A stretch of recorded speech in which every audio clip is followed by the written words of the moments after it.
What's up mga ka-archada? Welcome po sa ating channel. This is ka-archada mo, Kuya Mons.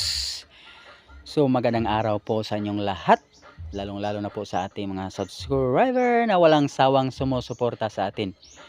Sa mga bago pa dyan na padaan sa aking channel, sana po ay huwag niyong kalimutan mag-subscribe, like and share sa aking mga video. Yan po, magandang araw po sa inyong lahat. Yan po, so for today's video mga ka-archada, ay mag-a-update po tayo ng ating na-hunt. So, na-hunt at itinanim. Yan. So, samahan niyo ako mga ka-archada. Let's go! Ayan mga ka-archada, ito po ang ating i-update ngayon. So, 8 months na po nating inalagaan na itinanim natin sa ating pot. Hindi ko inakala po na dalawa pala ang kulay nitong ating bulaklak ng ating bonsai na bougainvillea. Tinatawag ko po itong twin viper.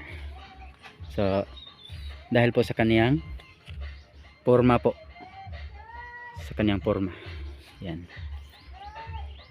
So dalawang paa po, so para po talaga silang kambal na ahas. Yan, tinatawag ko itong twin viper. Napakaswerte ko sa itong materialis na to dahil dalawang bulaklak. Hindi ko inakala na dalawa palang bulaklak ang materialis na ito. So hindi po ako nag-trim dahil po sayang po ang bulaklak. Ito matagal nating inaantay na mamulaklak po. O sa ngayon nagtagumpay po tayo. So ito na po ang ating twin viper at bonsai na bougainvillea. Yan po. So yan. Yan po. So at update po.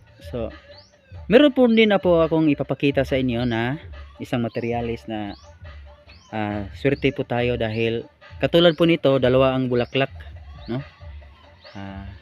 Matagal-tagal na po ang isang materialis na to sa akin. So ipapakita ko po sa inyo.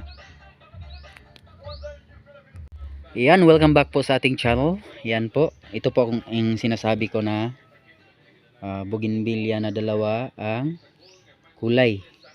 So ito po ay ating na-hunt. So dalawang kulay po, pink at puti po ang kulay ng ating bulaklak, bonsai na bougainvillea.